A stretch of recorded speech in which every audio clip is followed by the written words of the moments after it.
Would you like to be a guest on the show? Visit mastra.ai/guest. Do you have a hot take, a problem you cracked, a cool product, or a demo worth watching? Share them right here on Agents Hour.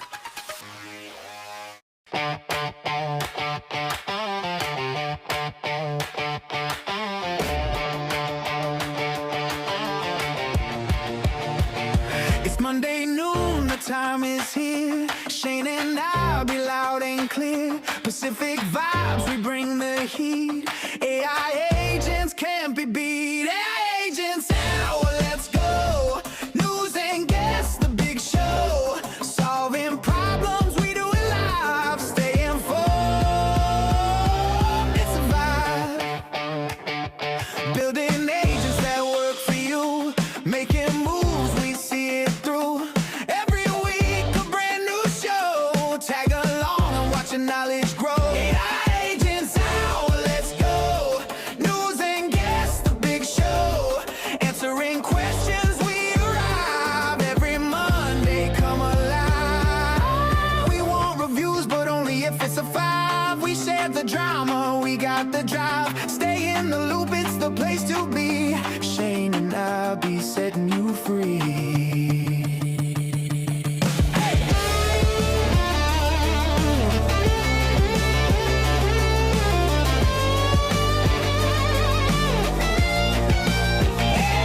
Agents Hour, here to stay. Tune in Mondays, make your day. From the news to the problem solved.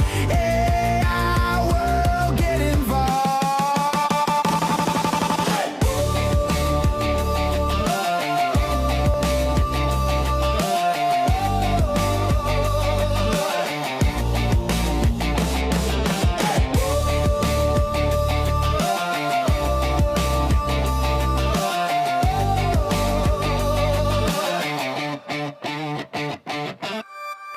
Every week in AI, something insane happens. And there's so much drama. Every Monday, we break it down live. We do the news, we bring on guests, building in the space. And we go deep into the stuff that actually matters. Agents Hour, every Monday, noon Pacific. Follow. Don't miss it. Peace. This is Agents Hour with Shane Thomas and Abhi Aiyer. Hello, everyone, and welcome to Agents Hour. I'm Shane. I'm one of the co-founders of Mastra. I'm here, like I am every week, with one of my other co-founders, Abhi. How's it going, dude? Hey, what's up, everyone? And like we do every week, we're going to be covering all the AI news. And this week, we have no guests because it was a mega news week, and we want to have plenty of time to cover it all. We had 3 model drops. We had a ton of drama. We're going to cover it all. If we miss anything or you have comments, this is a live show. So drop a comment on X, on YouTube, wherever you're watching this. And if you are listening or watching after the fact, thank you. Please give us that 5-star review. We appreciate that and allows us to get it in front of more people. And one more thing, if you are one of the people and you know who you are, who are in the chat every week, we appreciate you. You should tell a friend. Tell a friend about the show. Tell them it's the best way to keep up to date with all the drama and the news. So whether you've been entertained by us, whether you learned something from us, please do share the show. That helps. All right, dude. How's the Europe life going for you? It's going okay. I'm back in Paris today from my Belgian summer with Ward, moving hay with tractors and shoveling horse shit. It's been pretty good. Good time there, and then now I'm back. So yeah, When are you going to London? I go to London next week for our conference. Good segue to that. So next week on Thursday, 23rd. Let me just double check the date real quick. Yep, I'm right. 23rd. Thursday the 23rd. We have our TypeScript AI conf in London. It's going to be epic. Our team is all flying out. We're really excited for what we're going to present and many speakers that we've got for the event. And yeah, and I miss my co-founders. I've been in Europe for a bit now, so I can't wait to see them. Yep. Yeah, I'll be there Monday, or I think around lunchtime, probably. So I'll be there all week as well, which is a good segue that the show next week's going to be at a different time. I think we're doing it on Tuesday. TBD exactly, but we won't be doing it on the normal time because the entire team is going to be in London. It'll be a special show. We'll have a little fun with it. But Yep. just know that it's likely to be about the same time, but I think it's just on Tuesday. Okay. It's going to be correction. It's going to be 1 hour earlier on Tuesday. So if you're normally watching this at noon Pacific time, if you're a Pacific time person on Monday, it's going to be at 11 a.m. Pacific time on Tuesday. But we'll still be doing our weekly live show. It'll just be a day late, but it's going to be a good time because we'll be in person. Yeah, we're going to be in a nice place, and it's not a bar.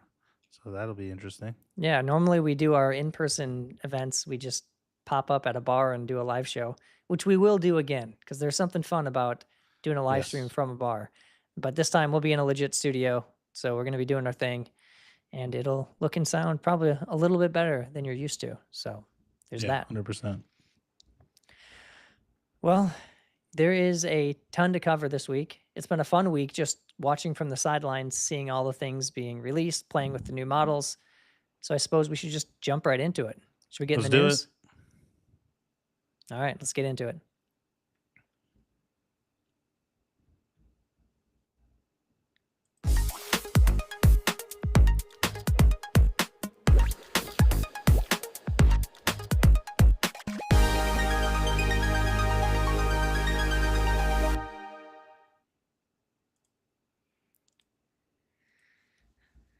There's a whole bunch we're going to talk about this week. A lot of profile pics on this slide because there's a lot to talk about. So we're going to be here So for a much. bit.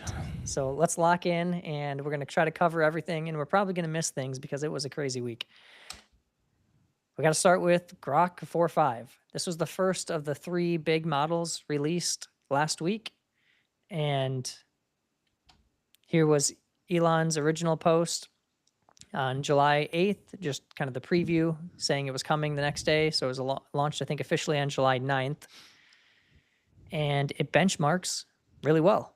So if you take a look at some of the benchmarks, Grok is ahead of Opus 4.8 on a lot of things, ahead of GPT 5.5, ahead of, you're very close to Fable on quite a few of the benchmarks.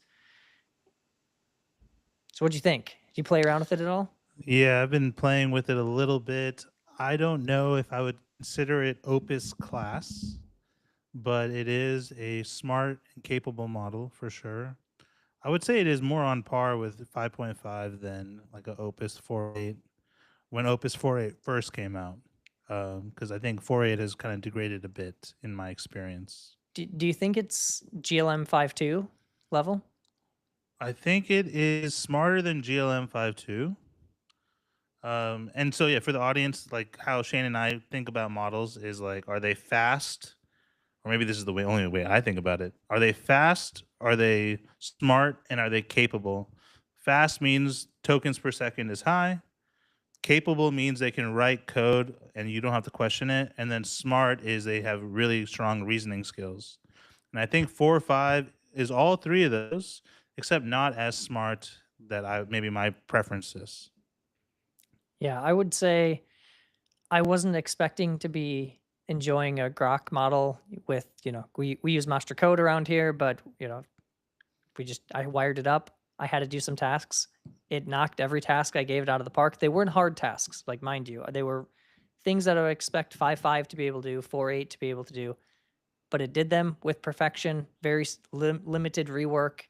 I will say the best compliment I can give it is I didn't notice a significant difference in that. Interesting.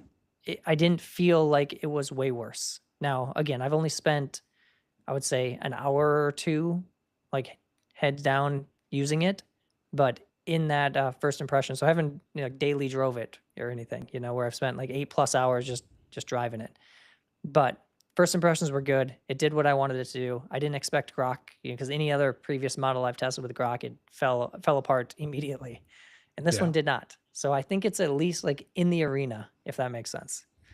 It's also fast. Yep. So I like that. And but then there are some things that came out today or yesterday. So this is from July 12th. If you run Grok build, it's apparently silently dumping all your repo data and get commit histories to GCP just to autocomplete a script. So they're essentially, if you look in your Grok logs, they're getting a lot of data. They're maybe grabbing more than they need, so to speak. And they did, SpaceX AI came out and said, we deeply care about your privacy and respect customer choice. For teams using zero data retention, no trace and code data is ever retained. So that's cool. Just turn on ZDR, but that's only available if you're enterprise. So for the rest of us, we're sending a lot of data if you use Grok. So it's a good model. I think I was very pleased with like first impressions, but maybe they're taking more data. I mean, you just can't trust. It's kind of like with all the Anthropic stuff that's been coming out too, right? Well, they're just taking your data and spinning up competitors. You just can't trust this stuff, right? You got to be careful. Good thing we work in open source, so it's already available. Yeah, you're gonna take most of the code, which is already 80% of it's already available publicly, anyways. But I think if you came back to me a couple weeks ago and said, is XAI in the game, I would have said no. And now I actually say they kind of are. They're at least back in the conversation. Yeah. But this brings up the second model launch of the week, Meta. So Meta released Muse Image and then Spark, even bigger news, Spark 1.1. So first, on July 7th, they released Muse Image. I think from the general consensus I've seen is that it's pretty good, but it's, I don't know if it's completely blown people away. Have you seen anything around this? I've just seen the news around it. From what it's produced, I'm not really impressed as much, given everything else that's come out this year. Yeah, especially when they're training on every Instagram photo ever created, basically. If you haven't opted out, so you would think it'd be really good at creating people, So, it'd be really good at filtered images. Yeah. But then Mark Zuckerberg came back from the dead on X. I don't think he's posted on X for years, and he came back from the dead and he posted, and I'm gonna look just, his post got 22 million views. So that's why he did it, because it clearly got some attention. And it said, today we're releasing Muse Spark 1.1, a strong agentic encoding model at a very low price. It's available through our new Meta Model API and in Meta AI. Did you test this at all? I haven't played with it yet. So I signed up for an account. I had to create a new Facebook account because, for those that don't know, I've been locked out of my Facebook account for a year and I don't want to upload my driver's license. So I created a new one, got an API key, played around with it. It was fine. I didn't notice any, I just ran a few small tasks. It called the tools appropriately. It did the thing. I didn't actually try anything difficult with it, but it does benchmark reasonably well.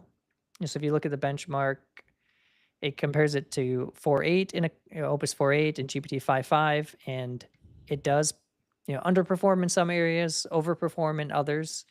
So it's interesting. I would say it's trying to be kind of at the same level of that GPT 5.5, Opus 4.8, now Grok 4.5.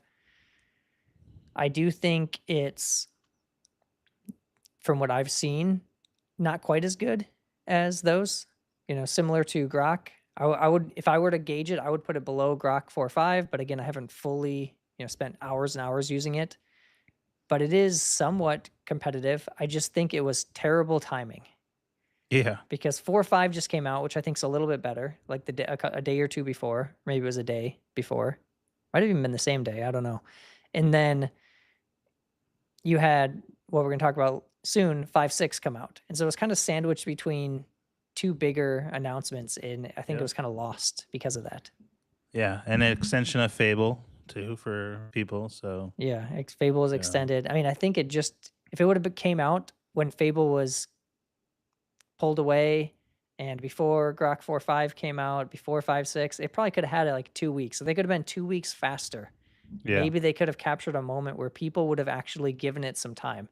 I bet I would have, right? If I didn't have so many models to play with last week, I probably would have spent more than just, half an hour playing around with it. Yeah, because like benchmarks are one thing, but like it really, like daily driving these things on tasks really gets your opinion straight because these benchmarks don't really have like a long horizon on the work that you do.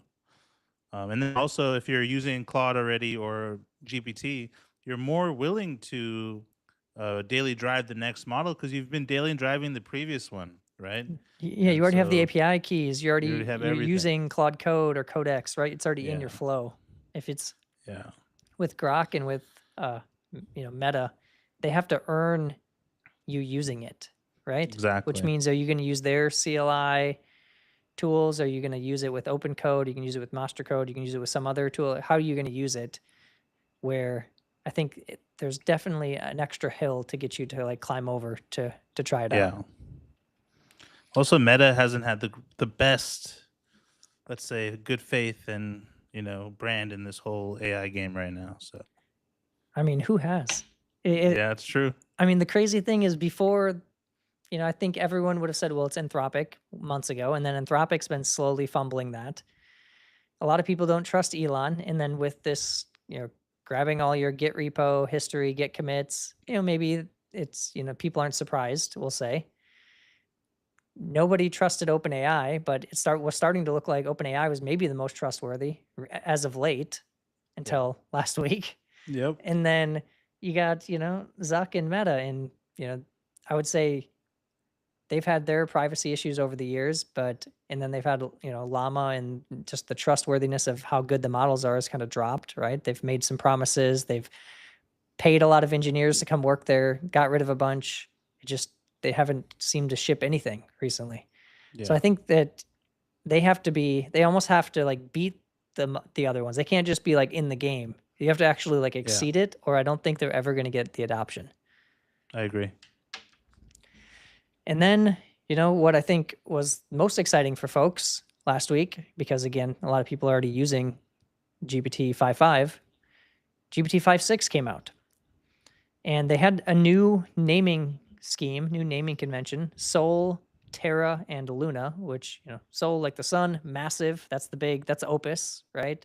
Then you have Terra, which is their sonnet style, and then Luna, which is their haiku. So they're kind of copying Anthropic's naming in some ways of just like size of model, but they wanted to, I guess, add some clarity. They've, notoriously been bad at naming, so maybe this will help. I actually don't mind it, but it took me a while to figure it out.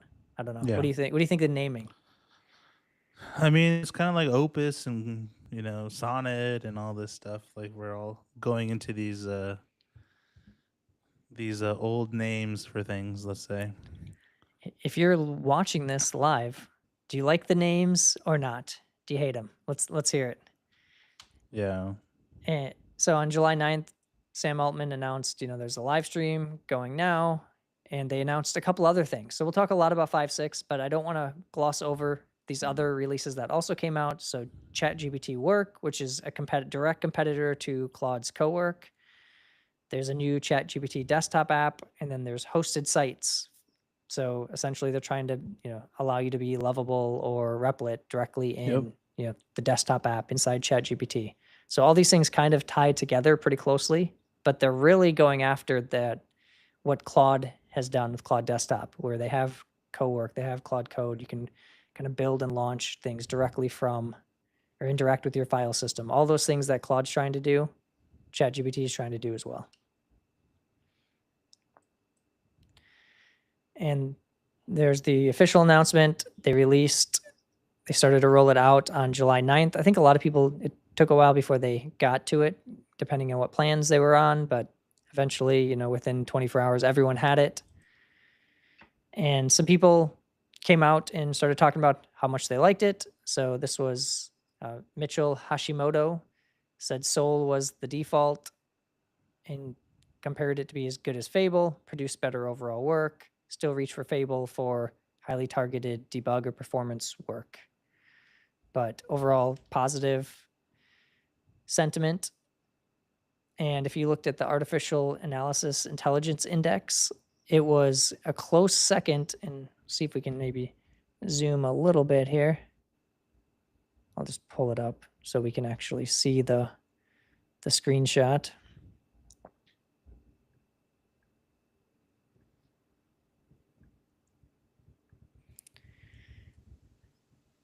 So you can see it was on the Artificial Analysis Intelligence Index, Fable 5 scored a 60, and 5.6 with max reasoning was a 59. So right in there. And compared to, I don't know where I don't think they have 5.5 on this list, but you can see kind of like different reasoning levels in different Terra and Luna where they fell. But it's slightly above Opus, slightly below Fable 5. But overall, it's a third the price. Yeah. And they were also marketing it as a great coding model, which it is. So now this is where I ask the question, have you been using 5.6? I've been using 5.6 a little bit. I am trying to get as much juice as I can from Fable until they cut me off. So I've been kind of mixing and matching. Okay, so you've been using both. I've been using 5.6. I just swapped it out for anything I was using 5.5 for, and it's been great. So I purposefully have not been doing as much with Fable and tried to use more of the new models last week. And I would say overall 5.6 was the best one of the three, of course. I think we kind of alluded to that in the beginning. Yeah. But it's also significantly better than 5.5. Enough where I noticed the difference. It does feel like a little friendlier than 5.5. It's almost like the personality is better, in my opinion. Yeah, well, 5.5 didn't have a really good personality. Yeah, 5.5 was pretty militant about like it'll do the thing and it won't sugarcoat anything. It's just going to do it. Where I think 5.6 still does that and arguably a little bit better, but also it does feel a little more pleasant to work with.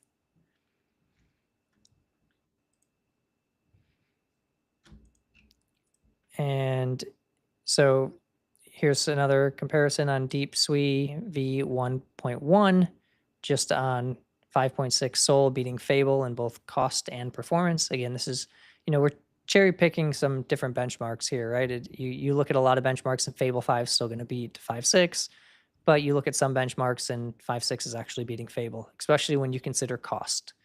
I think that's the biggest difference, right? Is that the cost, if you were to pay for API usage of Fable compared to API usage of GPT 5.6, the cost is going to be a huge difference. Yeah.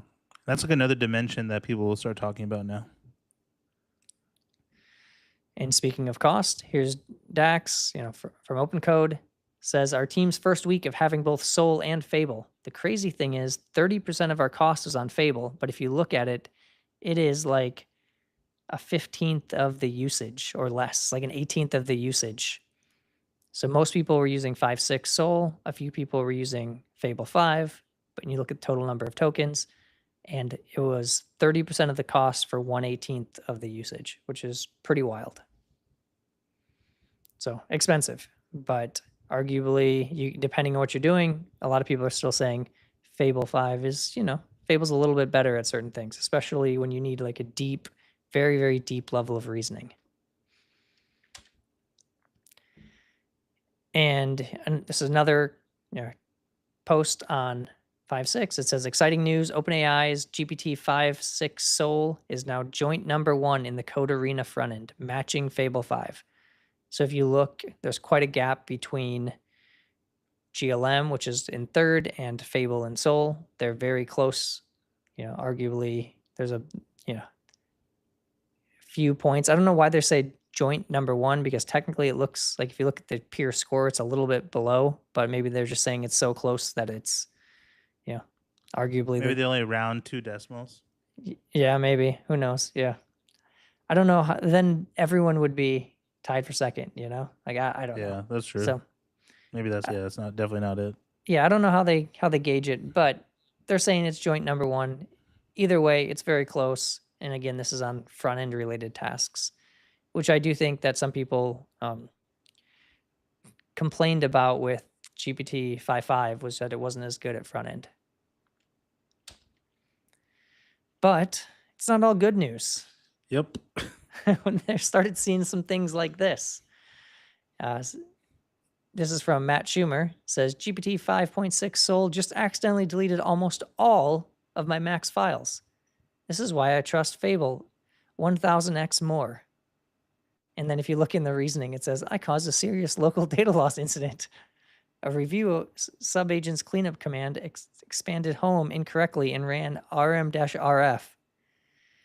And I guess this is why you should maybe be careful of YOLO mode. But I usually run things on YOLO mode, and I haven't had this happen.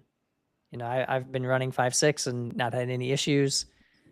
But dang, this would suck. It would suck. And it wasn't only there was other reports of kind of weird deletions like this.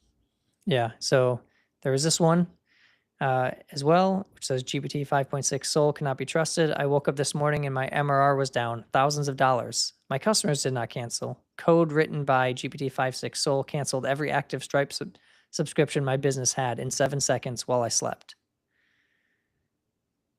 It was trying to cancel one account apparently, but it was too broad in its case, and it canceled too many. This reminds me of like the Silicon Valley, joke where he's kind of pre-AI when he has AI writing code, and it says that the best thing or the right thing, the AI thought the right thing was to just delete all the code, which was how you got rid of all the bugs. Yeah, son of Like Anton. Son of Anton. Just delete all the code. In this case, it's just delete all the subscriptions. Then there won't be a subscription bug. I also think that you should be I'm questioning like the tools you're giving it. There's checks and balance. This is why you need human in the loop. This is why you probably shouldn't allow production access to your your agents, especially more critical things without approvals. There's a whole bunch of things that you can kind of blame the person. But again, you do not want the models to do this, right? It should know, and it should stop itself or ask you for confirmation. Is this actually what you wanted? I think that's the challenge with some of this stuff. So I would say partially both these people are probably to blame, at least at some level, but they also shouldn't have this happen. Yeah. But more things came out last week, or just around OpenAI in general. First of all, on the kind of good side, they introduced GPT Live. It's a new generation of voice models for natural human AI interaction. So it's much more real time. If you watch the demo, it's kind of a fun little video where they have kind of these older ladies talking to ChatGPT, and it's pretty good. The voice is pretty expressive. It's feeling slightly more natural than the real time was before. So overall, if you are interested in real-time voice, OpenAI is still shipping. But then the bad. So there was this report, Apple sues OpenAI, alleging it stole trade secrets. And it's saying that the company took Apple's intellectual property in order to develop its own consumer hardware. And if you read more of the details, it has to do with, part of the stuff with Johnny Ive, part of the stuff with people they've hired away from Apple that have apparently brought some things. We'll see where it goes. OpenAI has been pretty good at winning in court. So maybe it's a big nothing burger, and OpenAI just, finds their way out of it. We'll see. I'm imagining that Apple thinks they have a case here. They wouldn't be bringing them to court, but maybe they just want to slow them down. And then, Katie Miller kind of gave an update on OpenAI's last 24 hours. This was on July 11th. Said, their head of safety quit. They were sued by New York Times, which I don't have the details of that one, but apparently they were sued by New York Times. They had a top executive kind of depart relatively unexpectedly. They shut down their browser tool after 9 months. They were sued for trade theft by Apple, which we just talked about. And apparently they were also caught selling product to China against U.S. sanctions.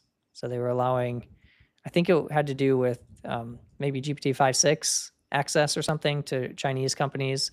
I don't know the exact details of that either. Yeah, but it was for model disallow list that they shouldn't be selling.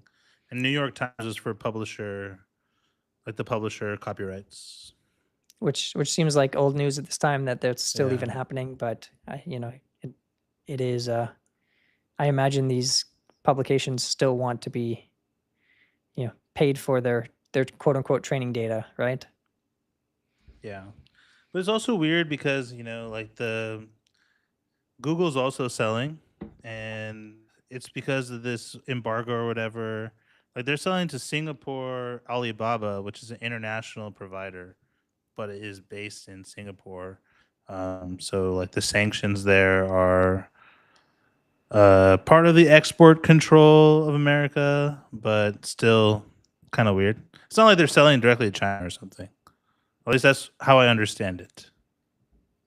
Yeah. Either way, But if you then look, again, it's Alibaba, so yeah, yeah, and if you look at that's arguably not a great 24 hours. So Yeah. when I now to ask the question, and this is a question for the chat as well. Which of these companies do you trust the most, and which do you trust the least? Maybe you can rank them. You got OpenAI, Anthropic, XAI. I mean, those feel like the three biggest, but you also got Meta in there and Google, right? Is Google the most trustworthy of that bunch? Let me think about this. Yeah. I don't Yeah. know. I feel like they're the worst. They're probably the worst models out of the five now. I mean, maybe I would say Meta's maybe still below, but benchmark wise, at least Meta has more competitive now than Google. I feel like Google's definitely lagging behind. So it feels like we haven't heard anything on the new model front from Google for quite a while, where it seems like everyone else is shipping quite much more frequently.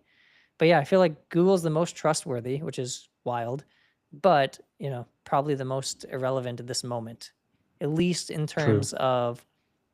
And here's the caveat, right? At least in terms of where most of the value is being created in with AI and with LLMs, which is in enterprise and in software development. Yep.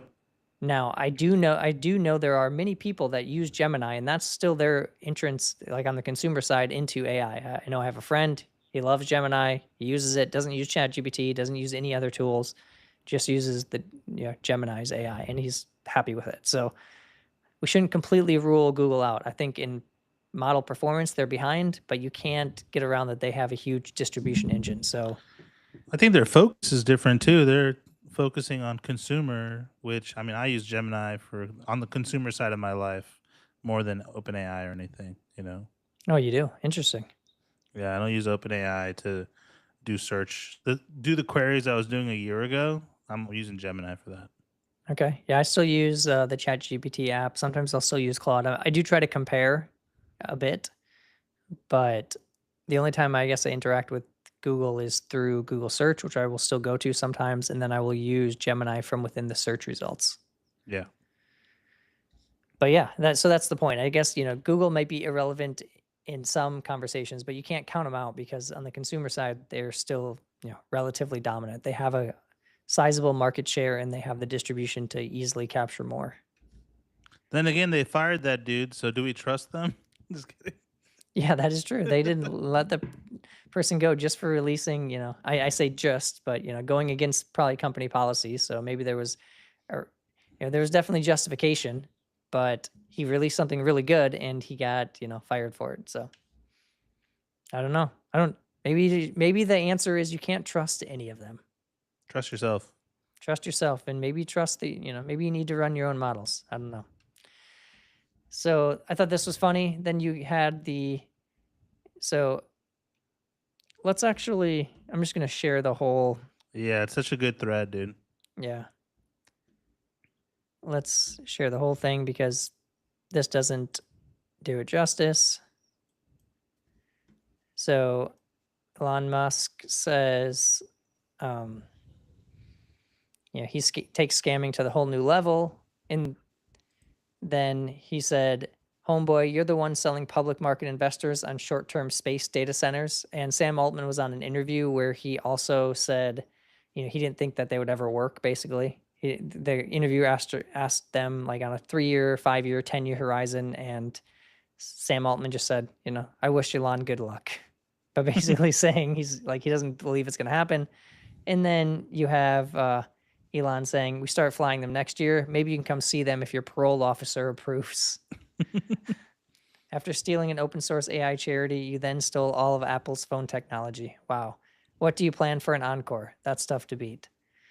So you have, two CEOs publicly going at each other, and we just get the popcorn.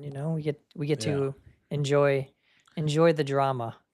Dude, the one thing I loved about that thread too is Erling Holland got memed again. He's already getting memed all over the place, and he was in there too. Yeah. All right, let's talk a little bit about Fable and Anthropic. Before we do, Lemmy says OpenAI is the one best place right now with compute, good, and cheap models. So let Lemmy's place some bets on OpenAI to be the winner, at least right now.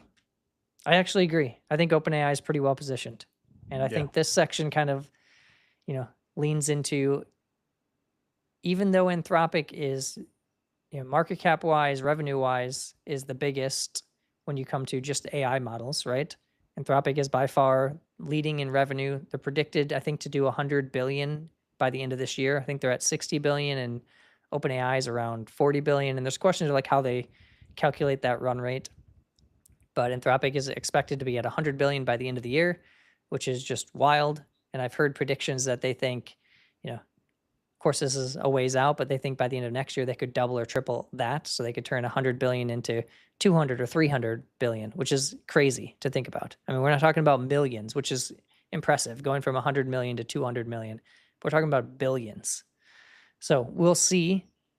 I actually would take, I think I'm going to take the under, because I do think there's maybe some cracks in Anthropic, but we will see. So July 12th, Claude announces, we're extending Claude Fable 5 access on all paid plans, as well as keeping Claude Code's weekly rate limits 50% higher through July 19th. Okay, so everyone gets access to Fable for longer.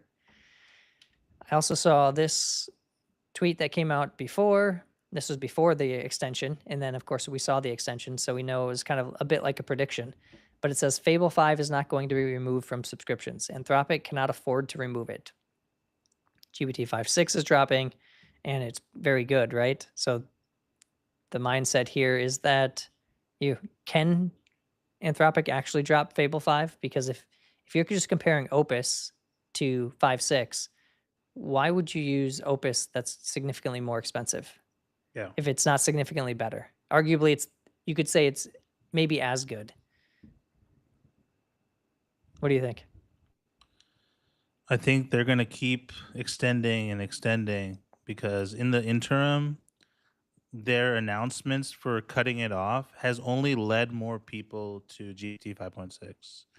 And they also, people who are using 5.6 realize how good it is. And they're just going to continue, drama is not worth it. They'll just keep rolling with with GPTs. Why don't they just say we're going to keep Fable 5 in as long as we can, But it's like they don't have the compute, so they can only extend it a week. But where's that week worth of compute coming from?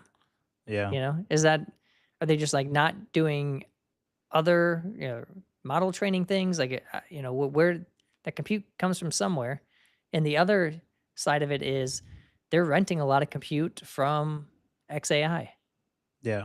Right now, right? I mean, that was a big part of their, Dario's deal with Elon was they needed more compute. So Elon had Colossus and it wasn't fully utilized. So they rented out, but that comes to an end. If Grok continues to get more usage, maybe Elon just says, I don't want to rent you this compute anymore. And then what's Anthropic going to do? Then they're really screwed. Yeah.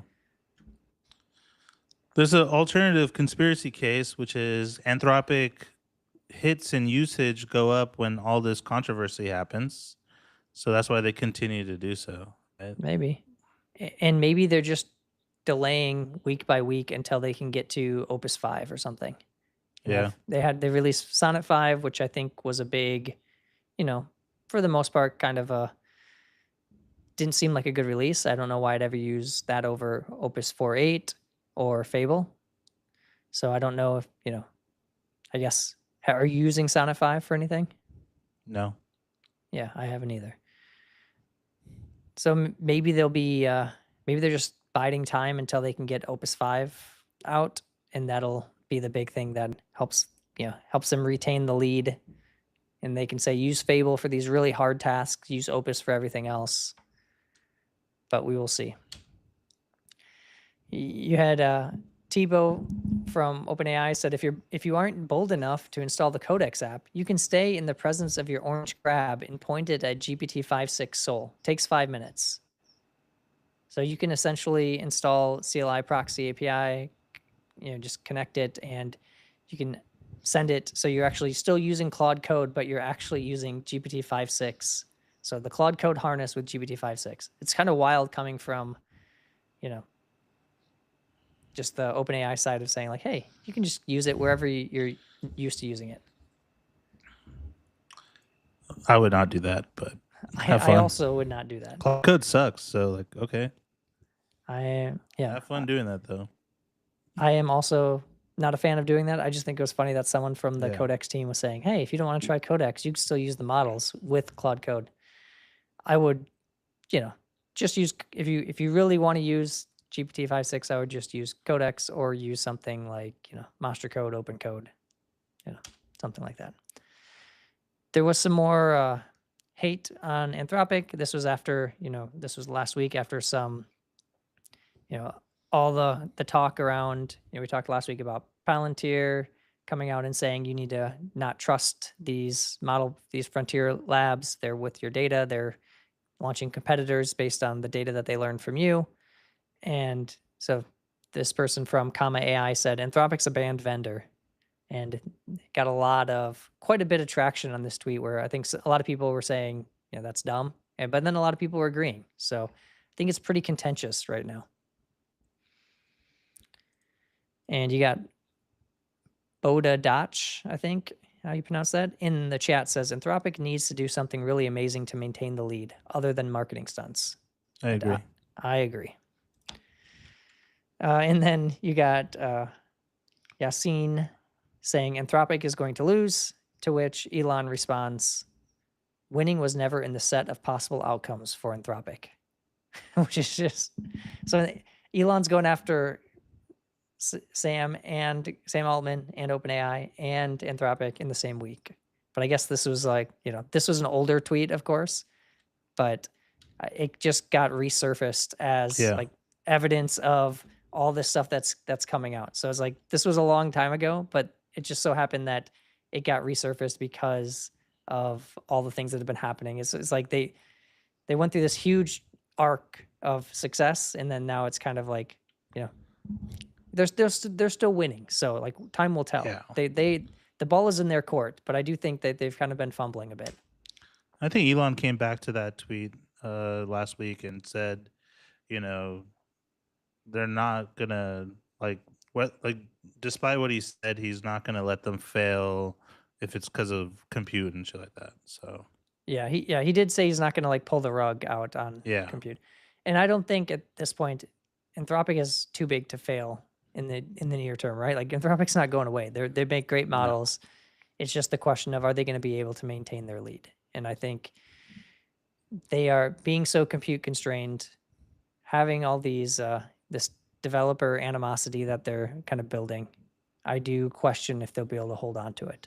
Yeah. Having all these NVIDIA, Palantir, Microsoft, which we'll talk about, coming out kind of against these model labs. You got a lot of people with a lot of power that don't want to see you at least not win too much. So we'll see. Chinese model updates. So this was kind of interesting. China is considering restricting overseas access to its cutting edge AI models. So they've had, and I don't know how serious this is, it's hard to tell, but they've had meetings where they've talked with Alibaba, ByteDance, and others to discuss measures that would restrict overseas access.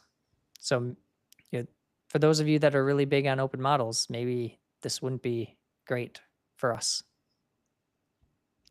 And I don't know if it was just targeted at the U.S., but it kind of sounded like it from my reading of it.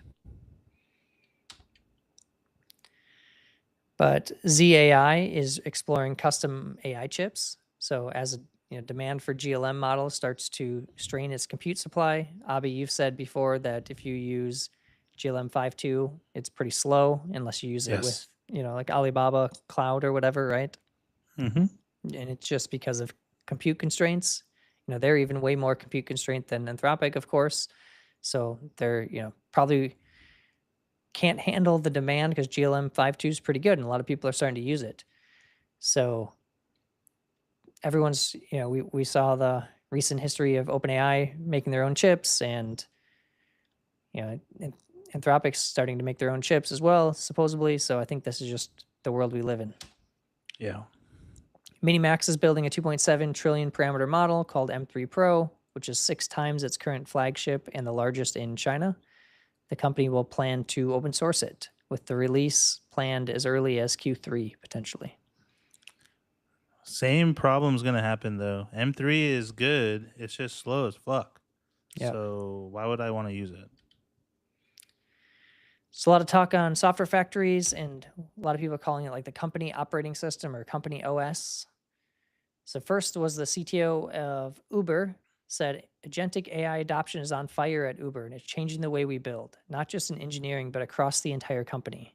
Today, 99% of our engineers use AI tools, and more than 70% of pull requests are attributed to local or cloud agents.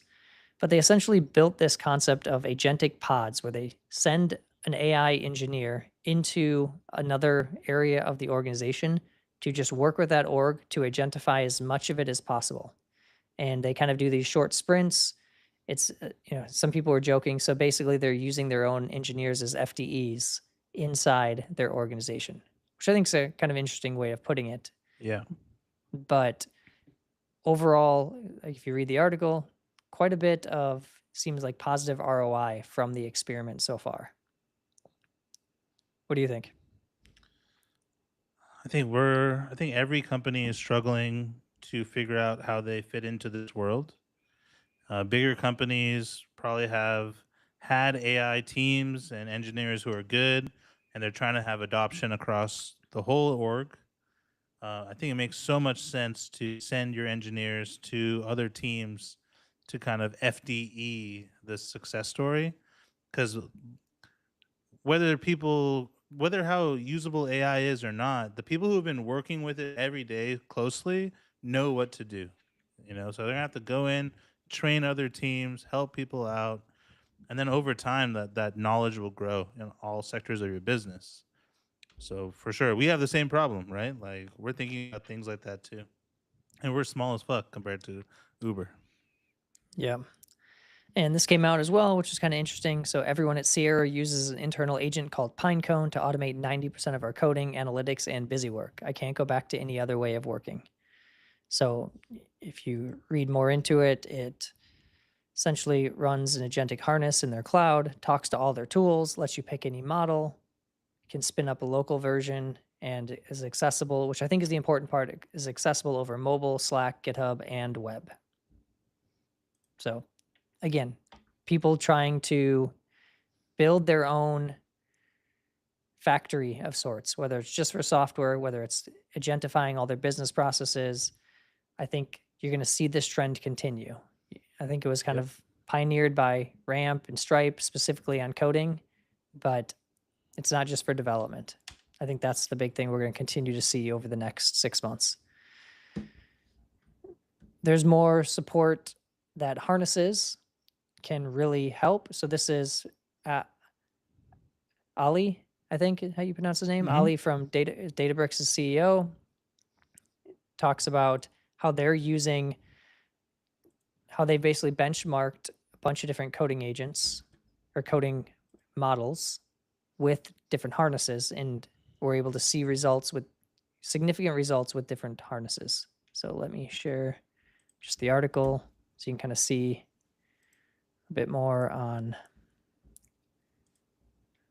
their benchmarks, but you can see that, again, this is before the model releases last week, so they don't have those in there.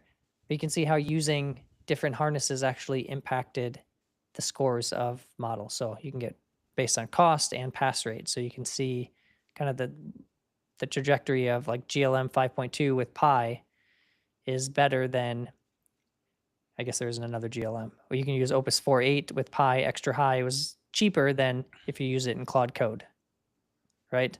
And I think that's what we've seen on the things that we've been doing, right? Is the harness does matter. You shouldn't just assume that Claude Code is the best harness for Claude. I think that every benchmark we've seen has proven that's actually not the case. And the same goes with Codex and GPT.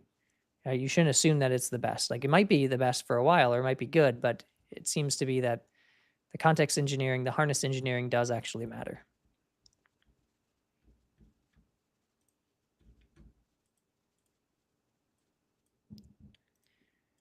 All right, let's keep moving. So we're getting kind of long. Let's go ahead and rapid fire. So Cognition introduced SWE 1.7, the most capable model we've trained yet. Kind of on that last trend. It says it scored within a few points of the strongest frontier models at a fraction of the cost and now is available at 1,000 tokens a second. RL is not hitting its limit. After refining our recipe, we keep seeing gains as we scale. This is not necessarily AI related at the surface, but it actually is. So Jared released a post about rewriting Bun in Rust. It's a pretty detailed post. It talks about how all the loops were engineered to really rewrite Bun in Rust relatively quickly. How if models didn't exist, this wouldn't have been possible. Years ago, you just wouldn't have done this. It would have taken like 2 or 3 engineers, a year or something to rewrite the whole thing, and it was able to do it in a couple weeks. And so you could not have to worry about stopping new features and things like that. Did you read that post, Abhi? Yeah, it was really good. Really good. Any takeaways? I think it's when you are the product owner and stakeholder of your work, you can really design very, very good loops. And Jared being the founder and probably the head engineer of Bun, designing those loops, figuring out like knowing all the intent and behavior of the application from the inception before AI to now. Like that, those are some X factors here. Like you can't just like not all of us can go loop stuff. I guess maybe you and I could like rewrite all of Mastra in Python if we were dumb, but we could probably do that because we know how Mastra works from the beginning. So I thought that was really interesting. Yeah, I thought so too. But I thought this was interesting post that came after. The Bun rewrite to Rust would have cost about 165,000 in tokens if it was done over the API. So that's a lot, right? Now, it didn't cost them $165,000 because, you could just he's at Anthropic. They have probably unlimited token budgets. He was just able to do it. But you'd have to really gauge that. Now, on the one hand, he said it would have taken multiple engineers a year to do it, so it's actually cheap. But it also, it wasn't necessarily cheap. $165,000 is a lot of money. So, Yeah, that was pretty wild. I think there's another concept from his blog post that's going to become more popular, which is this not new, but it's this concept of adversarial review that happens in all your pull requests, where you get a different model that is, we call it internally like an asshole reviewer who is just super strict, the person you would never want to send a PR to because you're going to get your ass torn up.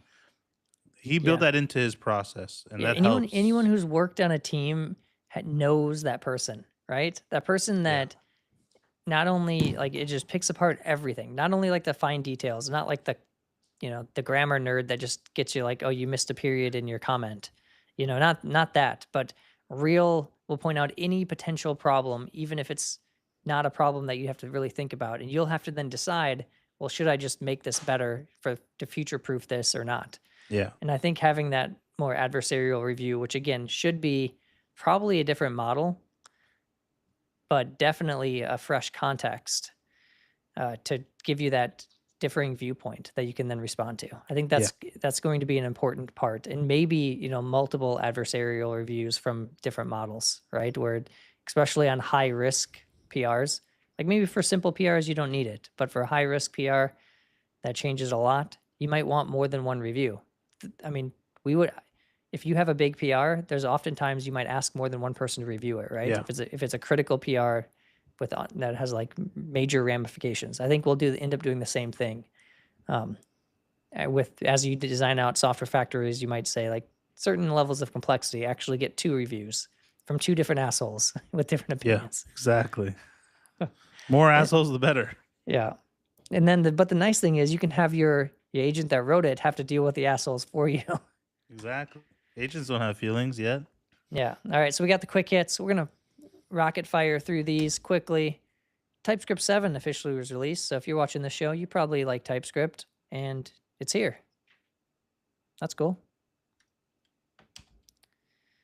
Did you see this? Yeah, dude. This is legit. So Neo's hands, it's an API to the physical world.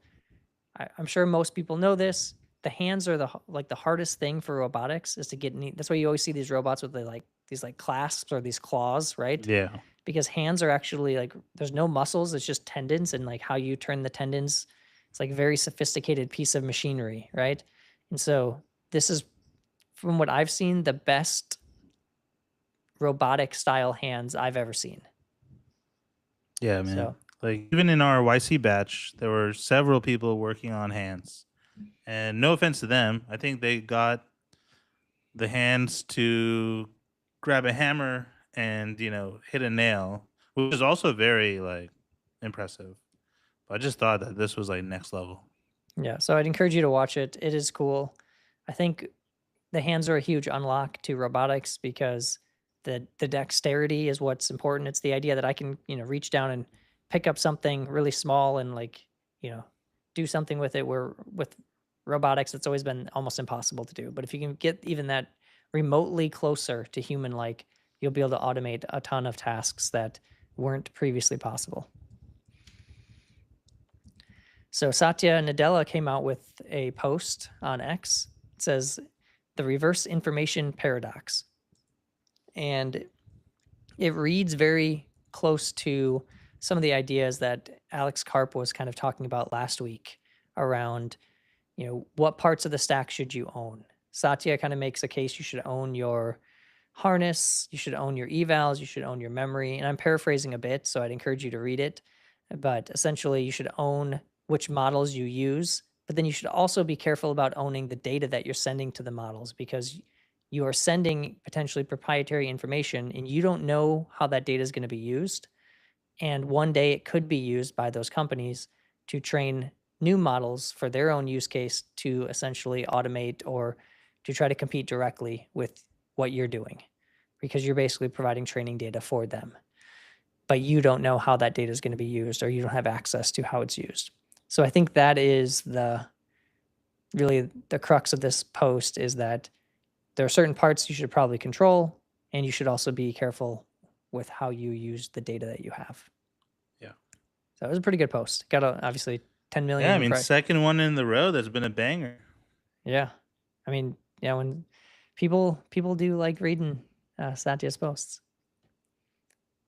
But yeah, I think this is why open models are important. This is why I think owning your own inference is going to be important for some, or at least owning the data and knowing where that inference is happening, where that data lives. I think owning more of your orchestration, your memory, your evals, your company operating system, your software factory, whatever terms you want to use, I think that is the new, the new parts of your business that everyone has secret sauce of their company, right? Like how their company is run. Every company is run a little different. I think this is going to be a part of that. You can't just buy or grab something off the shelf and have every company run exactly the same. Ultimately, your secret sauce is going to be, how do you build the processes and use the tools to get yourself a competitive advantage against other companies doing similar things to what you're doing. This is why we still believe in open source, why we'll continue to believe in open source. It's the only way. Notion introduced Ship OS, the agent native way to ship software. So you can run your entire product development cycle in Notion, from customer feedback to merged PR. Agents handle the triaging, routing, summarizing. Your team handles the judgment calls. So essentially, it's trying to be a bit more like an agentic linear right within Notion. So, I saw some jokes on this post like, Notion, aren't you just a note-taking app? And for us, it's like a company wiki, but they want to be more. So they have had some announcements, and they've been doing a lot with agents. So they want to be more than just your like internal knowledge base, because that's already a powerful position, right? If you own a lot of the company's internal processes, the thought is maybe you can also own more of how things are shipped, and whatever that is. In this case, it's shipping code, but I could also imagine it being shipping other things, shipping blog posts, shipping, marketing initiatives, things like that. I think they're at a disadvantage because I don't think people think of it as, like a development, but, they're trying to get in the game. I saw this come out a couple days ago. So Sam Hogan says we're releasing Inference Auto-Tune, so you can distill any frontier model into a 1 to 30 billion parameter task-specific SLM, so small language model, with only 25 lines of code. And it can automatically route requests to reduce costs and latency by up to or greater than 90%. So it's about 2 hours and costs about $250 to train, and you own the weights, which this could be really cool. So if you've ever considered, basically trying to train your own small language model, I think things like this will become more popular. And at $250 a pop, you can more easily like retrain as you get more data, as things improve. I think that's always the question of, when you do these like longer training or RL loops, is if you do it and then you get a whole bunch more data, you need to rerun it, and that's expensive, that's time consuming, it's complicated. There's a lot of teams trying to make this whole process of like tuning or whether it's fine tuning, whether it's RLing these open source models into like a small language model that is kind of purpose built for a specific kind of task. What do you think? It's the future. I think I so. think it's the future. I thought RL was going to have a bigger, or it's not even just RL, it's just like fine tuning was going to have a bigger year than it's had.